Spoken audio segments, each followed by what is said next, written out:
In this lesson, we will continue tweaking UI of PhpStorm. So I prefer to move sidebar to the right side, and to do so we click on these three dots, open up Move to section, and I'll use right top.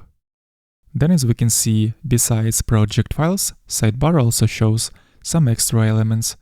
I prefer to hide those, so I'm gonna change view mode. Instead of the project, I'm gonna use project files, like so. Then, if we'll take a look at the bottom line, which is called status line, we can say that this line contains a bunch of different icons. I usually don't use those icons, so I'm gonna hide each of those icons, and to do so we have to right-click on every icon and then uncheck proper option. And I'm going to do it with all those icons, like so, until none of those icons are visible. Besides those icons, status line also shows paths to the current file, but besides showing the path, it also shows some extra information. For example, the method name that our caret is currently positioned on. So I actually prefer to only show paths to the current file with no extra information.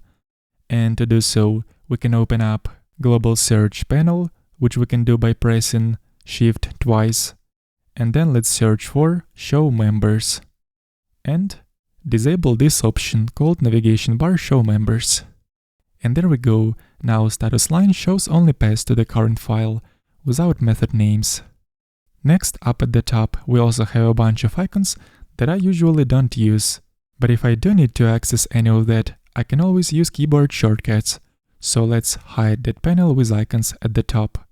Let's open up Global Search by pressing Shift twice and search for Toolbar and disable option called Appearance Toolbar. So now that those icons are gone, let's switch over to this Inspections panel. I'm gonna keep it visible, but I'm going to choose Compact View for this panel by clicking on these three dots and choosing Compact View option, like so. Anyway, whenever we need, we can always get access to those errors and warnings in a separate panel. Next, regarding these browser icons that always appear or disappear depending on cursor movement, I prefer to hide them, so let's open up Tools section. Here let's choose Web Browsers and Preview, and then to disable each of those icons, we basically have to uncheck these checkboxes. I'm going to uncheck every checkbox right here, but we still have one icon left, PhpStorm icon, and to hide this icon, we have to uncheck this option for HTML files.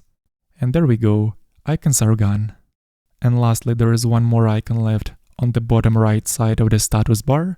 Let's hide it as well by right-clicking and unselecting this option. Let's keep going in the next lesson.